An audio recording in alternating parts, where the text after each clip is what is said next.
el tema de derechos humanos y empresas entrando en materia es un aspecto que en ocasiones no se le da la atención ni la importancia que tiene, ¿cierto? Por lo menos en nuestro país. Eh, Sobra decirlo por obvias razones, en ocasiones son temas sensibles en Colombia que hace que el tema se deje un poco de lado, no sin desconocer que muchas empresas tienen protocolos al respecto, pero desde el punto de vista, digamos, de la importancia y la trascendencia, a veces no se tiene en cuenta. Y este es un tema muy fuerte. En la Asociación Internacional de Abogados existen, de hecho, filiales sobre esta, subdirecciones que se dedican al tema. Constantemente la ONU, los Estados Unidos, la IVA organiza estos eventos también sobre derechos humanos, empresa y medio ambiente. Y es un tema que hoy en día el sector corporativo, digamos, vive muy atento y las firmas de abogados viven atentas a estos aspectos como un factor preponderante en el cumplimiento de los estándares internacionales que hay al respecto. Vamos ya entonces ahora a darle la palabra a Carlos. Ustedes se encuentran que hay un Q&A, ahí pueden hacer las preguntas para que puedan ustedes hacer en el transcurso digamos, de la charla las preguntas, e incluso si alguien desea también levantar la mano o hablar, pues en su momento cuando sean el espacio de preguntas, así lo haremos. Por ahora entonces dejo que Carlos inicie su charla y bueno, estamos atentos a sus preguntas e inquietudes. Pues, muchas gracias, Luis Fernando. Muchas gracias a todos los asistentes por estar aquí hoy. Es un placer y un honor para mí compartir este rato con ustedes, ¿no? Voy a hablar de, como me preguntó, me pidió Luis Fernando, derechos humanos y empresas. Voy a estructurar estas palabras en tres partes. Una primera que es a modo de introducción para citar cuáles son los documentos internacionales, porque me voy a limitar, por supuesto, a ámbito internacional, incluyendo ahí el ámbito europeo. Voy a hablar de algunos documentos internacionales que se refieren a esta cuestión de derechos humanos y empresas. Esto para ponernos en contexto. En segundo lugar, la segunda parte la dedicaré a hacer un repaso no completo, ni desde luego profundo, sino muy breve, sobre los principios rectores de empresas y derechos humanos de Naciones Unidas, que creo que no es el único, de ninguna manera, no es el único documento, pero sí que creo que puede servir para darnos una idea, ¿no?, de qué estamos hablando y de qué es lo que se espera de las empresas cuando se habla de su relación con derechos humanos. Y luego, en tercer lugar, ya me voy a detener en algunos aspectos, estos ya sí, solamente en el ámbito europeo, con los que pretendo trasladar la idea de que no estamos hablando ya solo de cuestiones puramente teóricas o cuestiones dogmáticas, sino que ya en la realidad pues hay normas y hay sentencias judiciales donde se está viendo ya efectivamente que esos otros documentos que habré citado al principio, algunos de ellos, bueno, pues efectivamente se llevan a la práctica y de hecho y de derecho obligan a las empresas en materia de derechos humanos. Entonces, empiezo, como digo, por una breve relación de algunos documentos internacionales donde se contempla esta cuestión de la relación entre empresas y derechos humanos.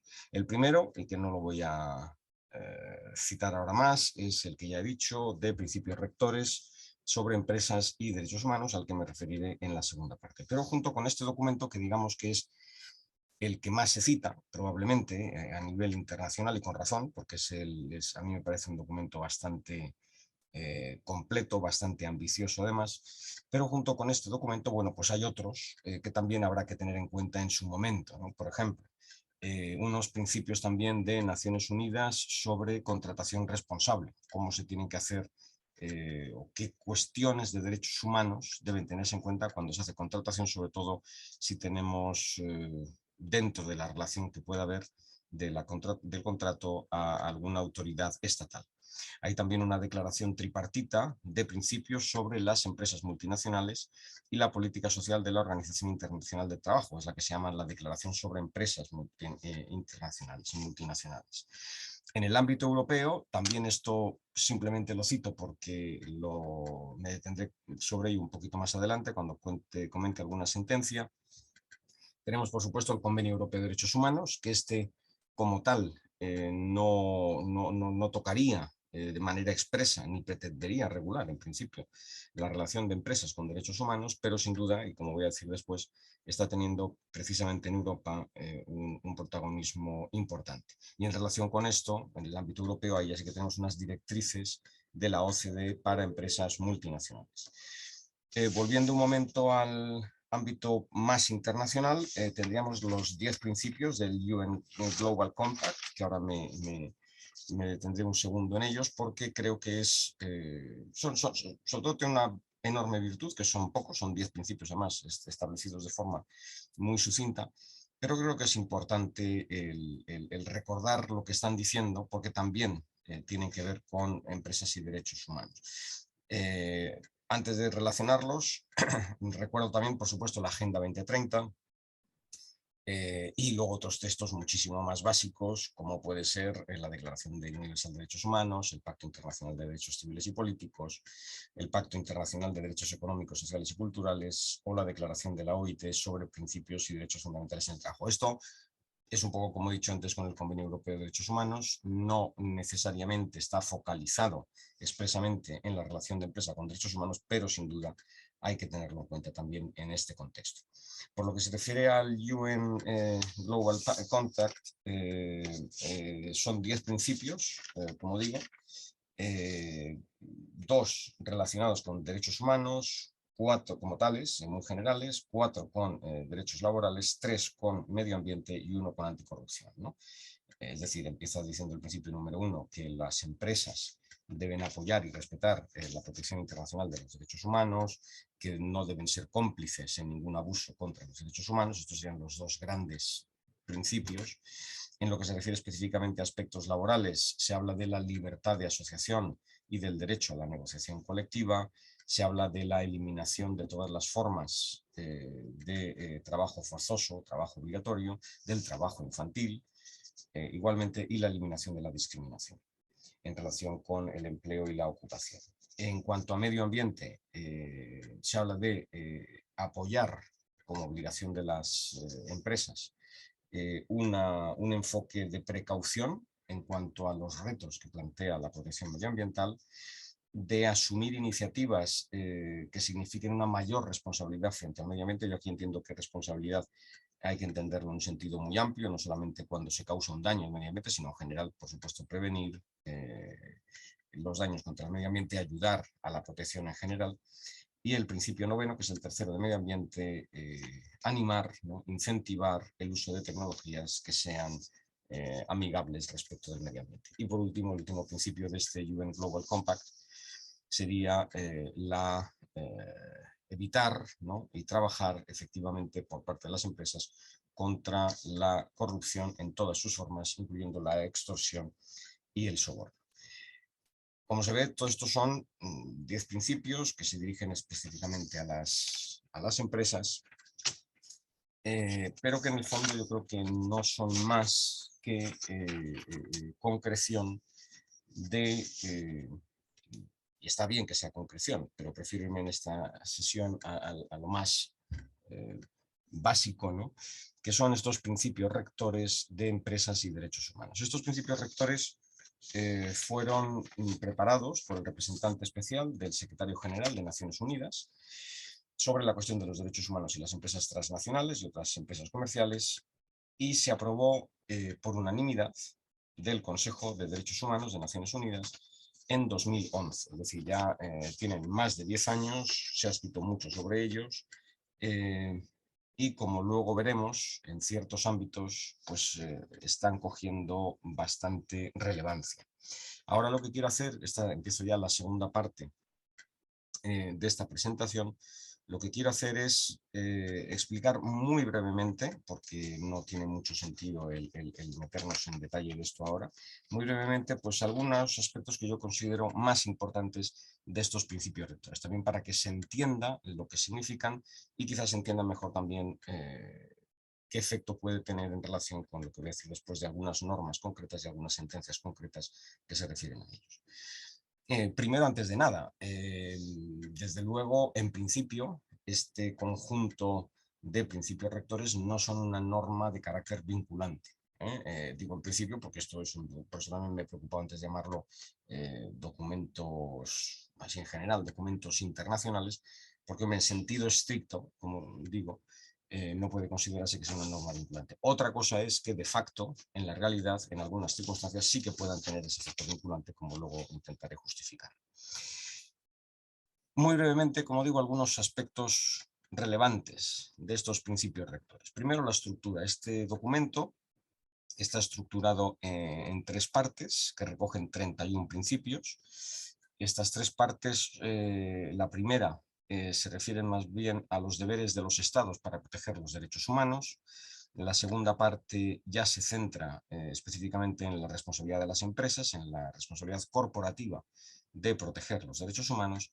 Y la tercera parte, que quizás también de nuevo se dirige más a los estados, se refiere al acceso a la reparación, a lo que en inglés es el remedy, que a lo mejor a veces se puede traducir por remediar. Yo creo que es más claro el hablar de reparación.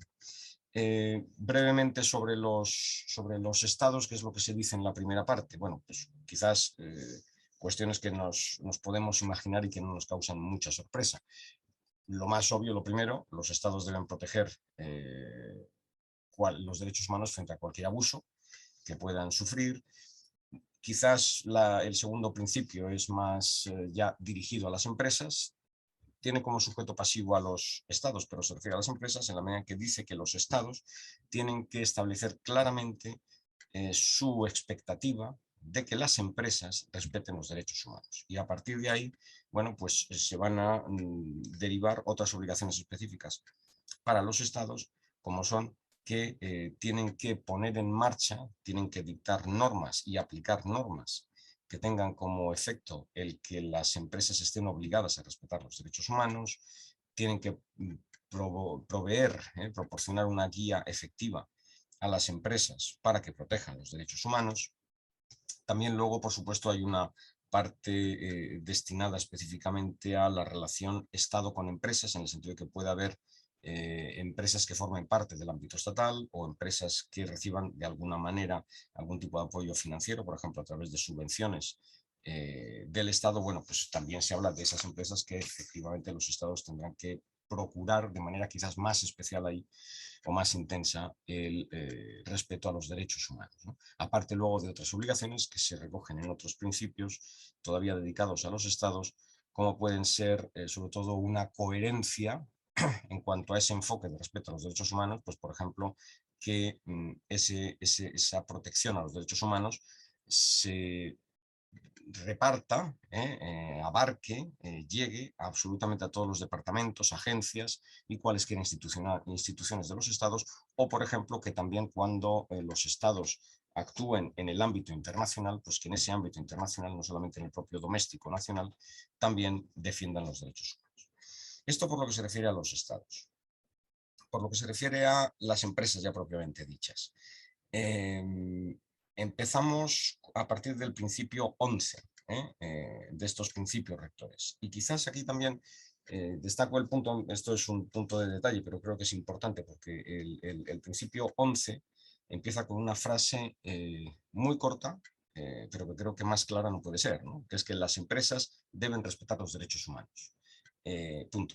¿Vale? Luego se hizo otra cosa, pero esta es una frase muy corta y que yo creo que deja clara la idea ya que todavía pudiera haber, ¿no?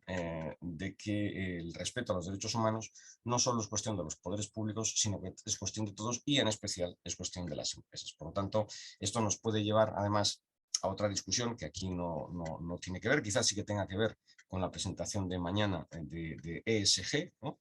De cuál es la finalidad de las empresas, que tradicionalmente se puede expresar de muchas maneras, pero una de ellas puede ser la tradicional, digo, el maximizar el beneficio para los accionistas. Bueno, pues probablemente con frases como esta que acabo de decir, ¿no? Las empresas deben respetar los derechos humanos, pues quizás ese objetivo tan claro, tan tajante, tan sencillo, pues a lo mejor puede ponerse en duda en el sentido, no de que no sea el correcto, sino que probablemente no es el único, ¿no?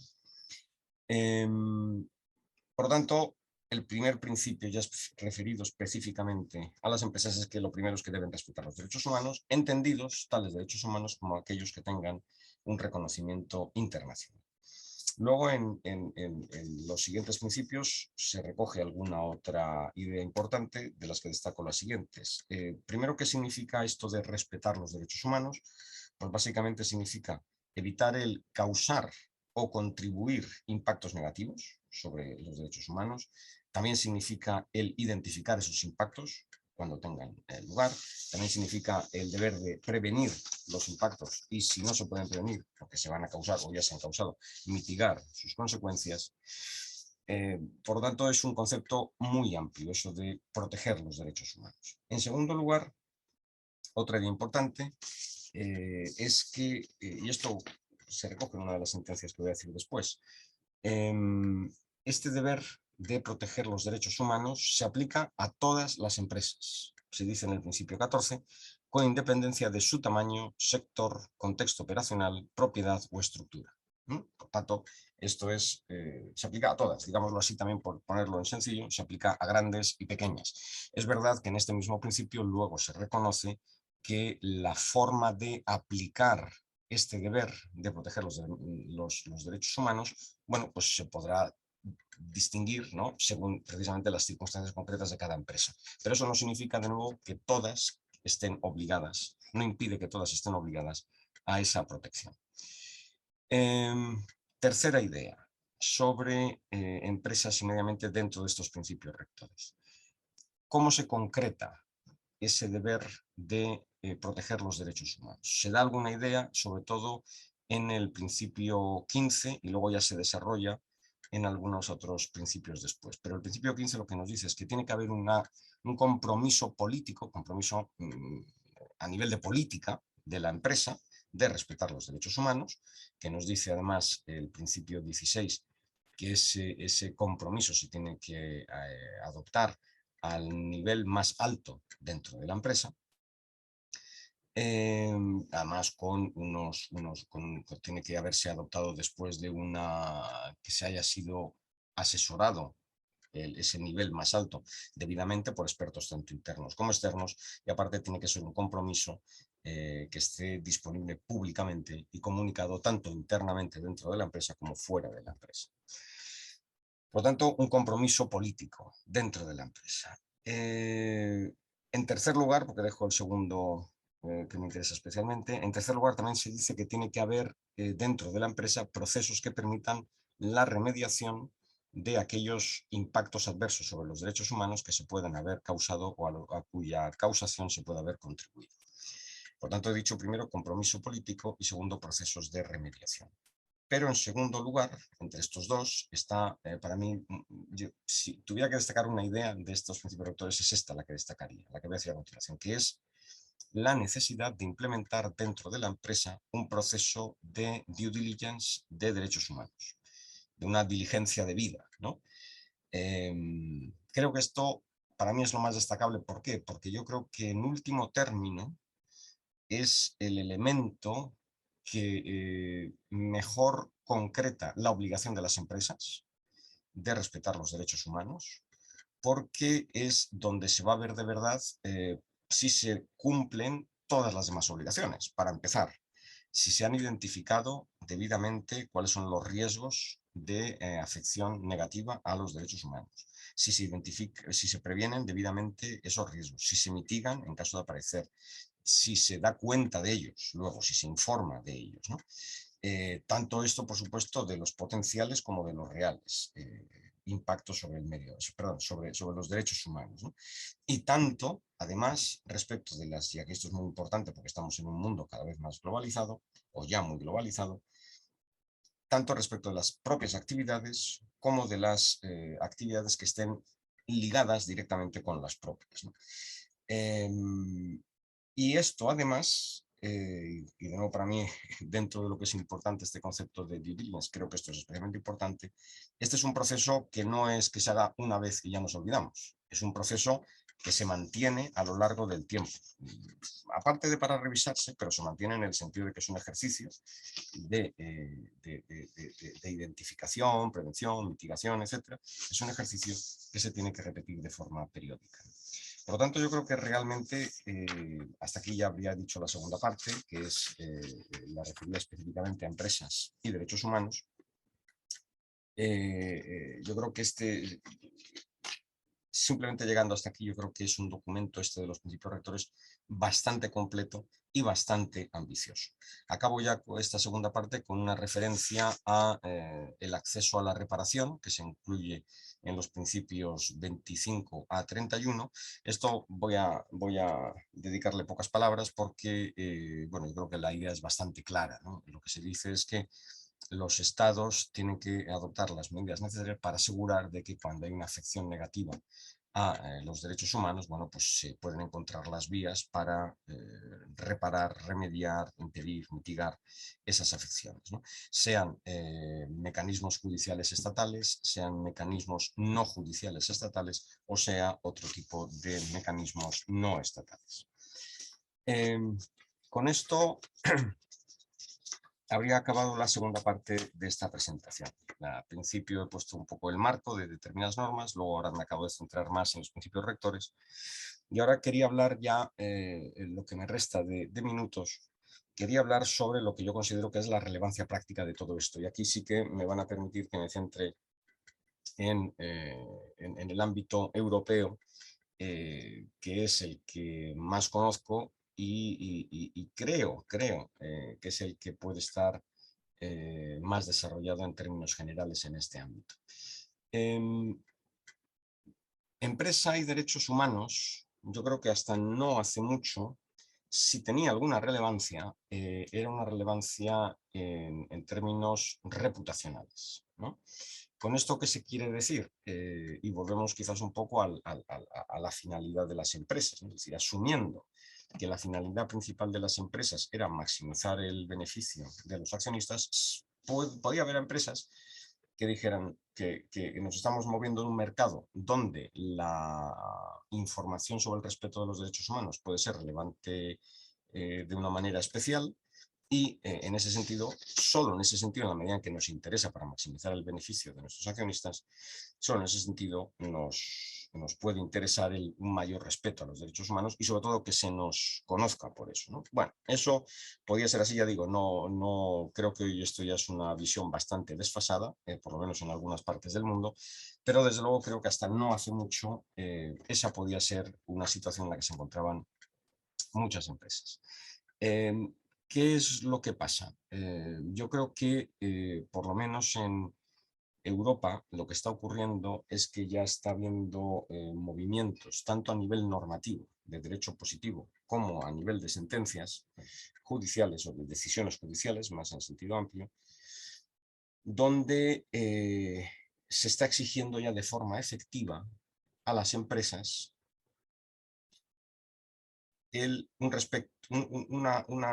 una conducta activa en defensa de los derechos humanos. Esto, como digo, está claramente en línea con lo que supongo que se hablará mañana del análisis ASG, ¿no? Ambiental, social y de gobernanza, que está ampliando de manera muy determinante y de manera muy clara esas obligaciones que tienen las empresas en todos estos ámbitos. Voy a citar dos normas europeas y luego voy a citar alguna sentencia. Ahora voy a citar dos normas europeas donde, en mi opinión, ya se está viendo esa vinculación entre empresas y respeto a los derechos humanos como forma de obligación concreta, mucho más allá de lo que pudiera ser un principio de bondad, si queremos decirlo así, y sobre todo un principio de actuación voluntaria. Ahora ya nos podemos encontrar ejemplos donde son obligaciones como tantas otras tiene cualquier sujeto privado dentro de su ordenamiento jurídico. La primera norma que cito es una directiva de 2013. Esta directiva de 2013 es una directiva de la Unión Europea sobre divulgación de información no financiera. ¿Cuál es el contexto de esta directiva? El contexto es que quizá todos los asistentes en esta sesión, supongo que sí, estamos acostumbrados a pensar en divulgación de información financiera. Es decir, las empresas tienen que comunicar cuáles son sus cuentas, sus resultados de actividad, sean pérdidas o ganancias, sus datos de actividad, ventas, costes salariales. Eso es lo tradicional y lo que no extraña a nadie, información financiera. La directiva de 2013 habla de información no financiera, es decir, cierta información que ciertas empresas, porque también es verdad que por el momento esto se reduce al grupo de las empresas que se pueden entender más grandes, estamos hablando probablemente de unos cuantos miles de empresas en toda la Unión Europea, cierta información no financiera que se entiende que es importante que el mercado conozca. Y dentro de esa información financiera, ahora estoy leyendo el artículo 19 bis de la directiva, dice que las empresas que están obligadas bajo esta directiva deben incluir en su informe de gestión un estado no financiero que contenga información respecto a determinados ámbitos, como son cuestiones medioambientales y sociales, relativas a personal, al respeto de los derechos humanos y a la lucha contra la corrupción y el soborno. ¿Vale? Para preparar esta información, y esto de nuevo, esto está al mismo nivel de obligación que la que existe de presentar información financiera. Por lo tanto, ya tenemos dos ámbitos, la financiera y la no financiera, los dos en el mismo nivel, y por lo tanto también sujeto en su momento pues, a los mismos requisitos de responsabilidad si no se hace o si se hace mal. También eso luego podríamos hablar en su momento, ¿no? Dentro de lo que son los considerandos de la directiva, se dice que como marco referencial para preparar esa información no financiera, se podrán tener en cuenta pues criterios, marcos, tanto nacionales como europeos como internacionales. Y dentro de los internacionales se menciona específicamente, entre otros, precisamente los principios rectores sobre empresas y derechos humanos a los que me he referido anteriormente. Y de hecho en la práctica esto ocurre mucho así, es decir, que son muchos las empresas obligadas por esta norma la que se remite o la que prepara su información no financiera con base en estos principios. Por lo tanto, esta es una primera norma, como digo, que ya impone a las empresas el manifestar cómo su actividad puede afectar a cuestiones, llamémosla de nuevo muy en general, ESG, dentro de las cuales se incluye específicamente, y es lo que yo quiero citar ahora, los derechos humanos que puedan verse afectados por su actividad, ¿no?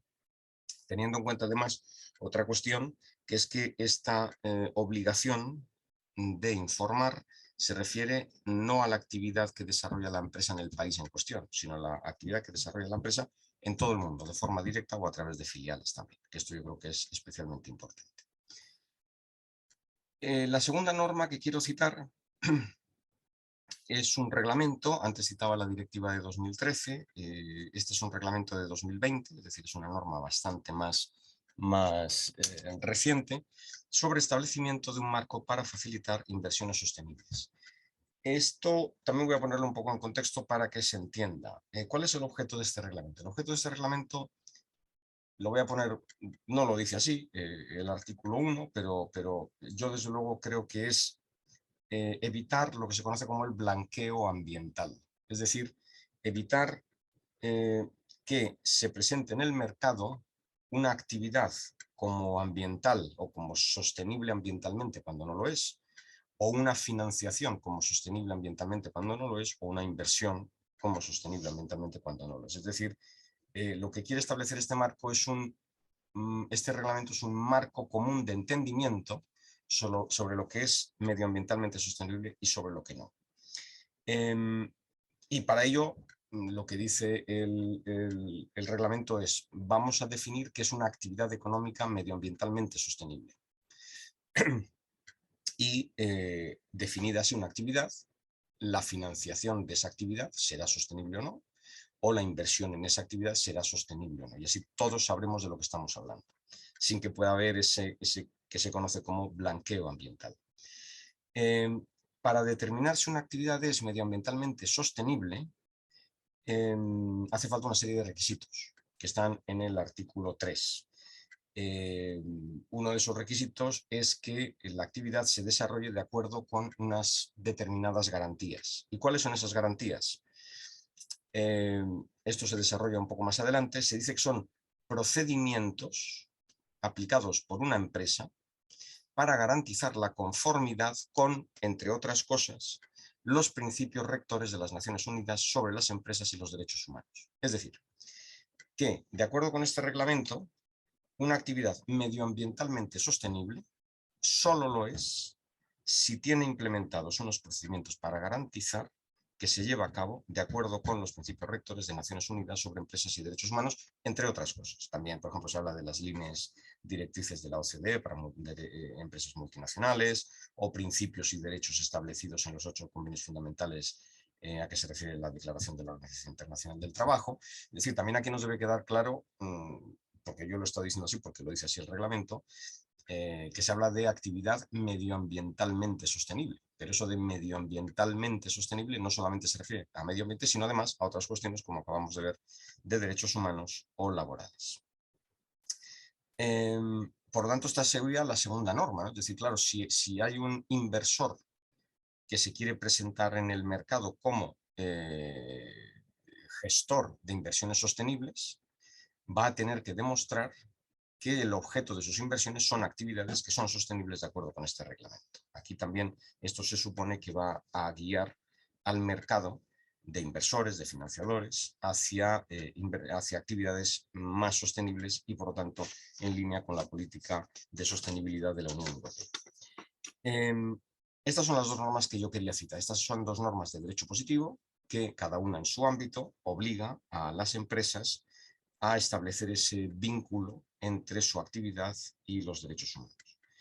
Acabo ya con referencia a algunas sentencias que se han dado últimamente en Europa, donde se plantea este vínculo entre empresas y derechos humanos. Esto ya no es muy reciente. Antes he dicho al principio que me iba a referir al Convenio Europeo de Derechos Humanos. Ahora es el momento de hacerlo. El Convenio Europeo de Derechos Humanos, por supuesto, habla de los derechos humanos que todos podemos pensar: el derecho a la vida, el derecho a la libertad, el derecho a la inviolabilidad del domicilio, etcétera, ¿no? No contiene ningún derecho al medio ambiente, pero ya desde hace tiempo se está estableciendo o está establecida, mejor dicho, una jurisprudencia que afecta, de hecho, a afecta a las actividades de empresas, sobre todo en cuanto a la medida que puede tener medio ambiente, porque antes, por supuesto, quizás también había, en cuanto a empresas y derechos humanos, aunque yo creo que era bastante más estados y derechos humanos, ¿no? Pero a través de una jurisprudencia que casi tiene 30 años, viene de 1994, que viene a proteger de forma indirecta al medio ambiente, a partir de ahí ya el vínculo entre empresa y derechos humanos se ha consolidado mucho más y ya está establecido de una manera clarísima, ¿no? Voy a poner solo un ejemplo, que es, de hecho es el de la primera sentencia que condenó a un Estado en 1994, ¿no? Se trataba de una empresa de gestión de residuos. Tenía un vertedero de residuos que, por supuesto, entre otras cosas, generaba mucho ruido y muy malos olores. una persona que vivía al lado padecía esos ruidos, esos malos olores. Después de intentar que se defendiera su derecho, ahora diremos cuál, su derecho a través de todas las instancias administrativas y judiciales, llegó al Tribunal Europeo de Derechos Humanos en Estrasburgo, y el Tribunal Europeo de Derechos Humanos le reconoció una afección a su derecho a la vida familiar, a la inviolabilidad del domicilio. ¿En qué medida? En la medida en que, bueno, de hecho había sido expulsada de su casa porque esta persona no pudo ya aguantar esa situación de malos olores y de ruidos, y se tuvo que cambiar de domicilio, a pesar de que el domicilio donde vivía era de su propiedad. Se tuvo que ir alquilada esta persona a otro sitio, y esto se dijo: no hay ningún derecho al medio ambiente reconocido de forma expresa en el Convenio Europeo de Derechos Humanos, pero no obstante esta persona, mediante esa afección ambiental, ruidos y olores, ha visto afectados sus derechos a la vida, a la salud y a la inviolabilidad del domicilio, que son los artículos 2 y 8 del Convenio Europeo de Derechos Humanos. Por lo tanto, esto digamos que es la antesala de dónde estamos hoy, ¿no? ¿Y dónde estamos hoy? Quiero citar sobre todo, hay más, pero quiero citar dos sentencias que además se refieren específicamente a cambio climático, y que yo creo que bueno, son ejemplo de que está habiendo ciertas cosas en Europa que se están moviendo mucho en relación con derechos humanos, empresas, y quizás, como digo, relacionados muy en concreto con cambio climático. Uno es un caso del Tribunal, una sentencia del Tribunal Supremo holandés de 2019, que se llama la sentencia Urgenda. Urgenda es el nombre de una fundación que surge de la unión de dos palabras, urgent agenda, ¿no? Agenda urgente. Aquí, en este caso, lo cito no porque hay una empresa de por medio, al revés, este era el Estado holandés, el que fue condenado por el Tribunal Supremo por no batallar suficientemente contra el cambio climático, pero lo cito porque fue una sentencia, ya digo, esto tiene 3 años ya, desde el año 2019, pero ha sido muy importante porque ha abierto casos similares en otros países de Europa, y sobre todo porque ha dado pie a la que yo considero que es una sentencia muy pionera a los efectos de la sesión hoy, que es la sentencia del caso Shell. El caso Shell es una sentencia de hace un año, de 2021. Sí que quiero adelantar, es una sentencia que todavía no es firme porque ha sido apelada, es una sentencia del Tribunal de Distrito de La Haya, ha sido apelada por Shell, pero aquí ya sí que tenemos clarísimamente una sentencia donde es destacable por muchísimas razones esta sentencia. Pero yo voy a destacar, a identificar algunas de esas razones. La primera es que, como digo, ya no son estados los que son condenados por tribunales nacionales en relación con ese vínculo de la actividad en general con derechos humanos, sino la actividad empresarial con derechos humanos. Esta sentencia en concreto, por supuesto, va o trata de emisiones de gases de efecto invernadero de una actividad, como es la actividad de Shell. Y aquí se aprecia, se estima que hay una obligación de la empresa de limitar, y así se lo impone, además, este tribunal de primera instancia de distrito, le impone a la empresa una obligación de reducir todavía más, porque ya había asumido ciertas obligaciones de reducción, pero de reducir todavía más sus emisiones de gases de efecto invernadero.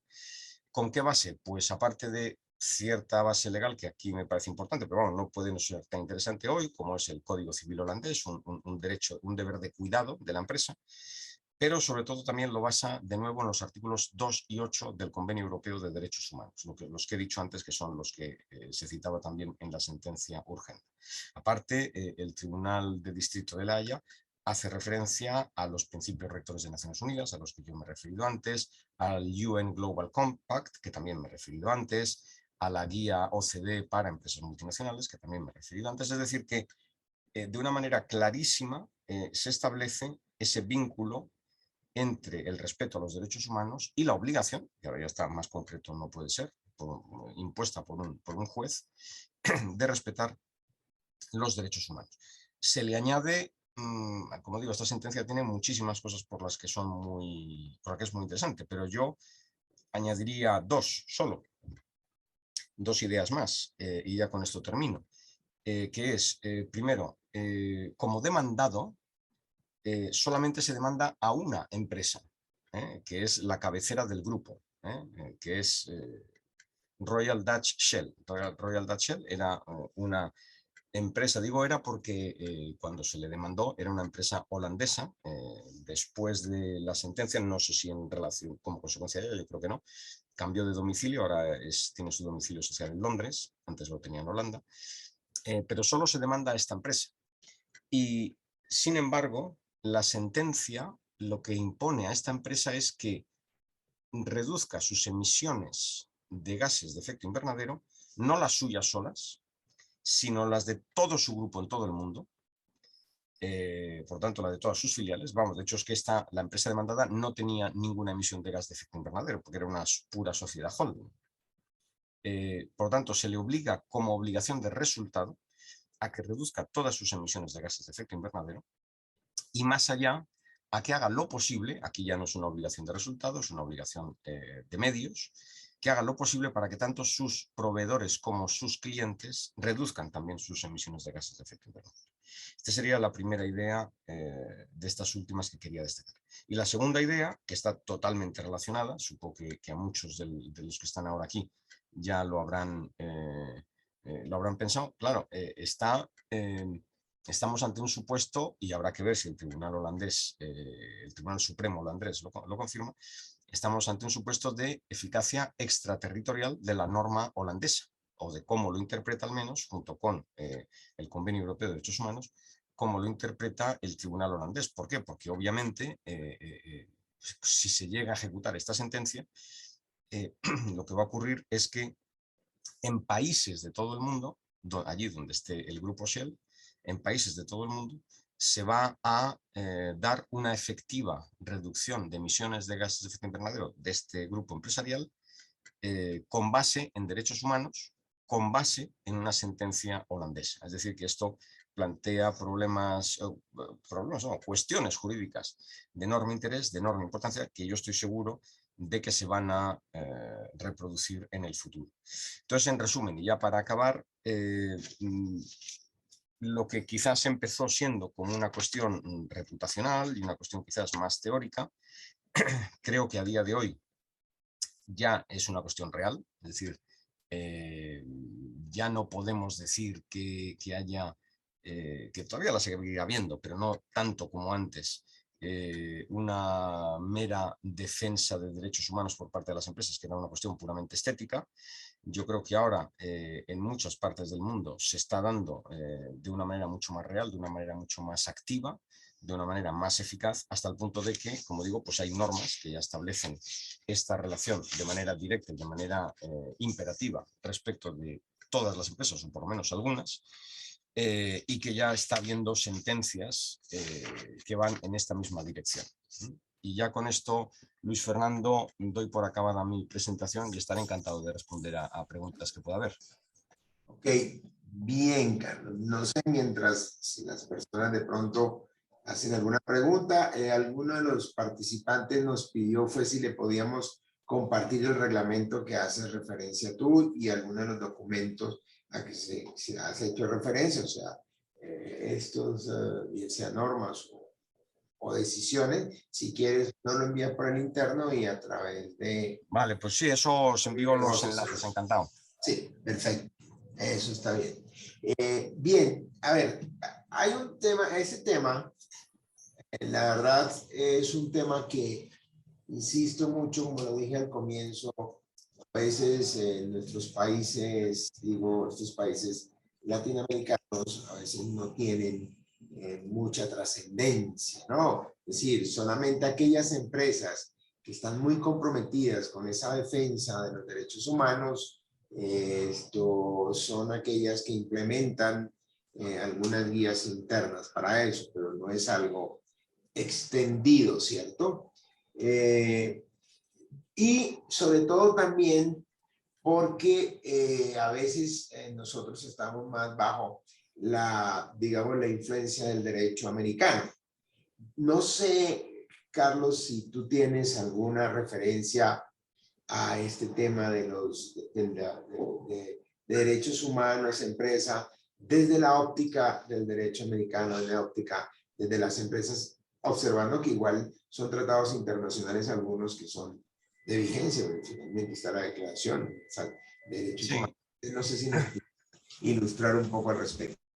Bueno, yo lo que diría es, perdón, yo lo que diría es primero que tampoco creo que haya ninguna parte del mundo en la que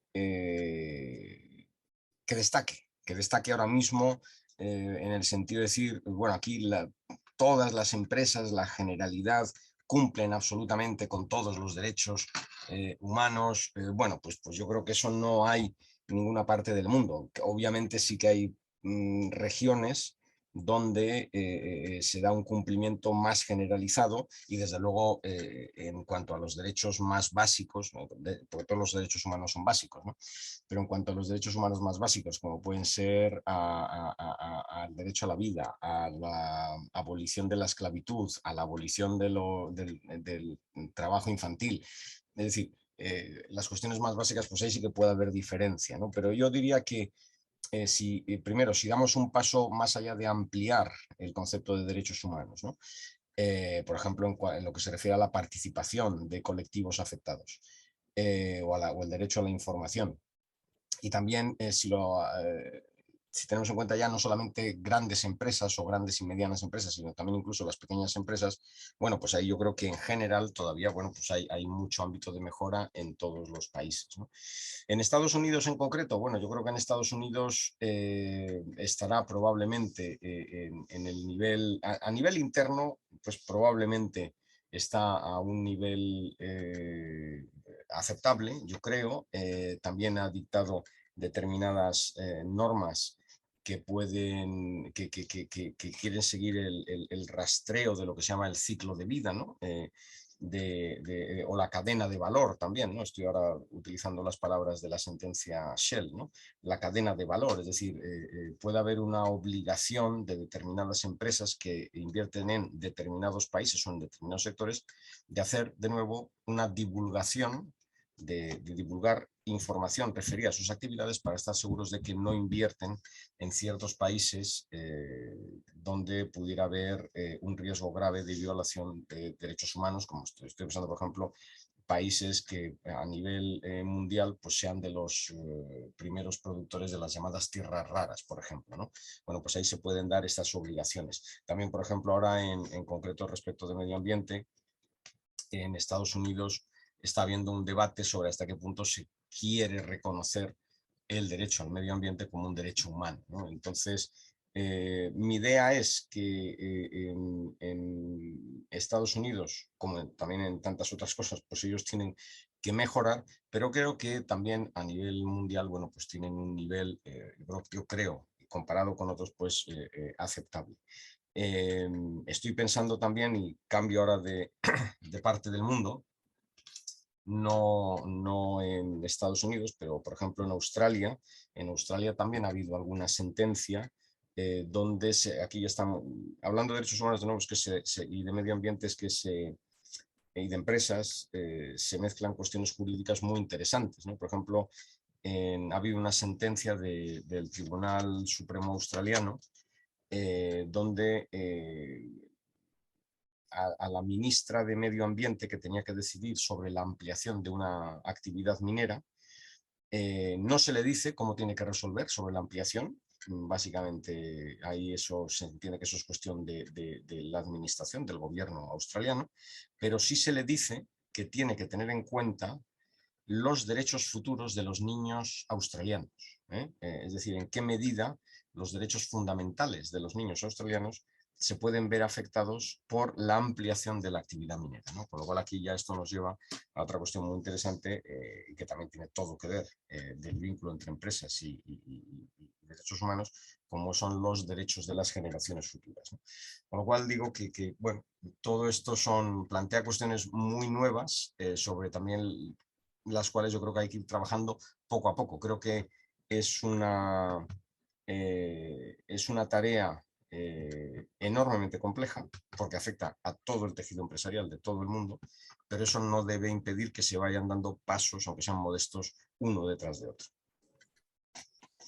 Ok, en esa perspectiva, ¿cierto? Y muy interesante ese fallo de Australia, porque pensando en estos, insisto, en estos países donde a veces se plantean riesgos, sobre todo para comunidades aquí autóctonas, como se llama tal vez en Europa, unos plantean eso, digamos, son comunidades que muchas veces están sufriendo procesos de disminución de su población. Entonces han planteado en algunas demandas el riesgo que hay a futuro. Si toman como ejemplo ese fallo, pues será muy interesante lo que en estos países pueda resultar en la medida en que acá, a nivel hasta hoy, en Colombia, constitucionalmente, hay unos derechos garantizados para estas comunidades, ¿no? Bien, dentro de esa perspectiva, ¿tú cómo ves a futuro, digamos, el manejo de las relaciones de mercado? Es decir, ¿tú crees que a futuro va a ser una obligación, y algo hiciste referencia a esto, pero ya va a ser como una especie de condicionamiento, el respeto de cada país a los derechos humanos y la exigencia a todas las empresas para que ellas respeten los derechos humanos, ¿cierto? Las multinacionales, y cómo podría jugar esto en esos acuerdos de protección a la inversión que en ocasiones van al CIADI porque hay, digámoslo, un trato desigual en este manejo, digamos, de inversiones extranjeras. Y no, es decir, los derechos humanos podrán ser a futuro, uno, un acondicionamiento fundamental para las inversiones extranjeras en estos países. Y dos, ¿tú crees que el tema de los derechos humanos va a llegar en un futuro a ser un factor de disputa en tribunales, digamos, internacionales de protección a la inversión?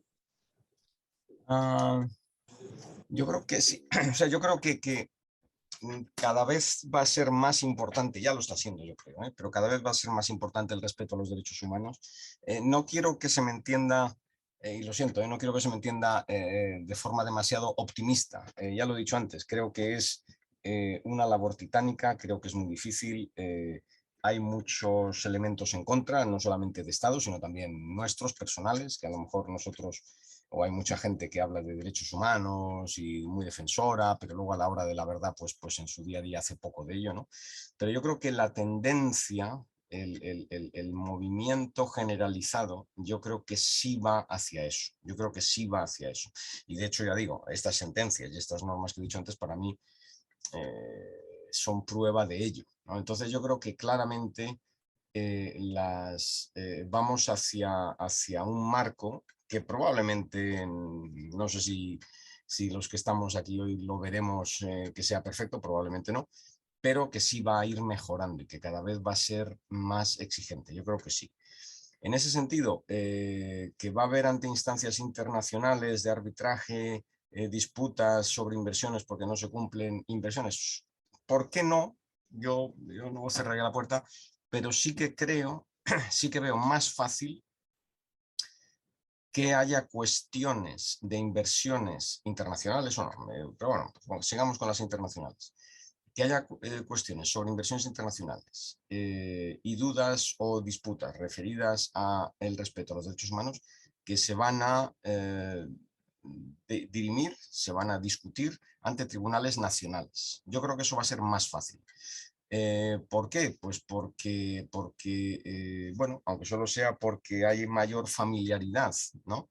Y quizás no sé si ya mayor confianza en los tribunales nacionales, o por lo menos en algunos tribunales nacionales, yo creo que eso va a ser posible, ¿no? Y un ejemplo lo pongo en el que he dicho antes de la directiva, ¿no? Es decir, las empresas que están obligadas tienen que divulgar su información no financiera tanto respecto de lo que hacen en sus países de origen como en todo el mundo, ¿no? Entonces, claro, se les puede demandar perfectamente en su país de origen respecto de algo que ocurre fuera de su país. Yo creo que eso debemos estar preparados para ello. Yo creo que eso cada vez va a ser menos extraño, menos raro, ¿no? Y eso además, de hecho,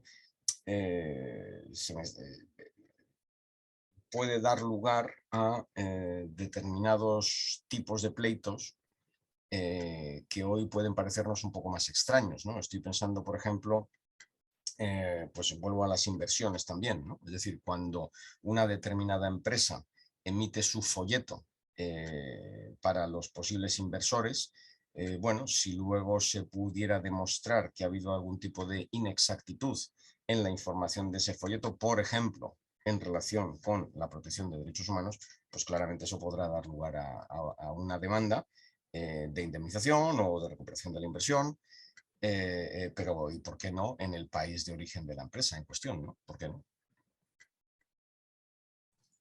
Sí, yo también creería, yo creo que la dinámica que va a adquirir estos temas en el futuro va a ser muy fuerte, sobre todo porque va parejo con esas nuevas visiones que hay de la economía de mercado, ¿cierto? En fin, y del mismo capitalismo, la evolución que está teniendo hoy en día hacia visiones, digamos, menos estrictas de solo el único beneficio económico de sus stakeholders, ¿cierto? Sino también que buscan otras perspectivas y buscando la legitimidad en el asentamiento cuando llegan, sobre todo en países pobres del África, de América Latina, donde el Estado no ofrece las condiciones de inversión suficiente y la empresa termina reemplazando al Estado, pues porque es la única manera que pueda desarrollar el proyecto, porque el Estado no le ofrece condiciones, ¿cierto?, para mantener la inversión. Entonces, yo sí creo que estos serán temas a futuro que tú más que yo lo podrás ver, yo creo que ya sí no lo veré. No creo, no creo. Entonces, esto será interesante ese tema. Y en esto, ya también para concluir, el tema del medio ambiente como un derecho humano, ¿no? Que eso genera, en América Latina, por ejemplo, la Corte Interamericana de Derechos Humanos ya dio una opinión consultiva donde reconoce el derecho al medio ambiente humano, al derecho al medio ambiente sano como un derecho humano autónomo, es decir, es directamente, puede demandarse directamente ante la Corte, no por conexidad con salud y vida, sino ya directamente, ¿cierto? Y ya hubo un fallo también de la Corte, fue de Argentina por el tema del agua, donde se reconoce y se cita extensamente esa opinión consultiva, ¿no? Donde el derecho al medio ambiente humano, derecho al medio ambiente es un derecho humano autónomo. Acá en Colombia, en la Corte Constitucional, ha dicho que el derecho al medio ambiente sano es un derecho fundamental, ¿no? Entonces, lo protegía vía conexidad también. No sé hoy en día, claro está que la Corte, en los péndulos, la Corte Constitucional en este momento está en un péndulo distinto, digamos, en un punto del péndulo distinto a lo que estaba hace algunos años, antes de marchó aún a finales del siglo XX, era una corte distinta y a comienzos a lo que existe hoy. No sabemos si no ha habido ningún caso todavía donde directamente se hace mención en las consideraciones de los fallos, pero no es algo directo. Estamos, digamos, a la espera de eso y no sabemos qué pueda ocurrir a futuro, ¿cierto? Entonces, ¿tú crees que ese tema del derecho humano, del derecho al medio ambiente sano como un derecho humano, también va a tener una proyección futura a todo nivel? Es decir, donde ya no va a hablarse solamente de que es el medio ambiente sano, sino el tema del cambio climático. El problema es, hoy en día, el cambio climático, cómo podría o no afectar los derechos humanos. Entonces hay un mix que uno a veces como que dice, bueno, jurídicamente hacia dónde va. Es decir, en perspectiva, obviamente, porque pues aquí no hay nada todavía dicho, ni cierto, sino lo que se está analizando en otras latitudes y a los abogados y, bueno, juristas mejor y pensadores que están trabajando el tema. Bueno, es una pregunta compleja, ¿no? Porque toca muchas cosas, pero vamos, por intentar simplificar algo. Primero, ¿dónde va a acabar el reconocimiento del derecho al medio ambiente? Yo supongo que va a acabar en el reconocimiento de su naturaleza de derecho humano, ¿vale? Creo que primero, se está haciendo a nivel internacional y eso, como cualquier cosa que se está haciendo, cuando digo se está haciendo, se está intentando a nivel internacional. Está contando con la oposición yo creo que no muchos países, pero sí de países muy importantes. Creo que, por ejemplo, está Estados Unidos, está en Rusia. China me parece, por ejemplo, que más bien adopta una posición por el momento de abstenerse, pero, pero hay una gran mayoría que está a favor. Pero bueno, como acabo de decir, pues hay algún país que es importante en la escena internacional y que eso, bueno, pues está generando retrasos, ¿no?, en su reconocimiento. También en ese retraso puede influir lo que tú has dicho, Luis Fernando, de que, y sobre todo ahora hablo quizás más de nuevo desde el punto de vista, por lo menos europeo, que es el que más conozco, pero me parece que también está ocurriendo, creo que no, en Latinoamérica, de ese reconocimiento, de esa vinculación entre un derecho al medio ambiente y un derecho perdón, con otros derechos humanos, cuya existencia nadie discute, como es el derecho a la salud o el derecho a la vida, ¿no? Con esto lo que quiero decir es que quizás se sienta una menor presión para el reconocimiento del derecho al medio ambiente como un derecho humano, en la medida en que se dice, bueno, pues si ya lo estamos reconociendo de facto o reconociendo de forma indirecta en relación con otros derechos humanos mucho más consolidados, y por lo tanto, pues quizás haya una urgencia menor. En ese sentido, de nuevo también, desde el punto de vista europeo, a lo mejor estas sentencias que yo he dicho y otras que no he citado, pero que también establecen la vinculación entre medio ambiente y derechos humanos, pues ya digo, a lo mejor plantea menos urgencia, porque es que cada vez se está ampliando más el ámbito de esa relación, ¿no? Y cada vez se están dando consecuencias más concretas. Eso puede ir, paradójicamente quizás, en perjuicio del reconocimiento del medio ambiente como un derecho humano, ¿no? Hombre, a mí, sinceramente, sabiendo que las formas son muy importantes y por tanto si se reconociera el medio ambiente como un derecho humano, yo creo que sí sería positivo. Tampoco creo que debamos darle la vuelta y decir que si eso no ocurre, entonces estamos perdiendo cosas, porque eso no creo que sea así. Yo creo que se están dando pasos muy importantes en materia de protección del medio ambiente, si queremos como protección del derecho humano al medio ambiente. Se están dando pasos muy importantes sin tener ese reconocimiento formal. Que si lo tuviéramos sería mejor, sin duda sí, pero el no tenerlo no significa que se puedan estar avanzando en pasos relevantes. No sé si te he respondido a todo lo que me has preguntado, Luis Fernando. Sí, sí, no, no, no. Yo Vale. sé que es un poco complejo y este es un tema que apenas se está explorando, ¿no?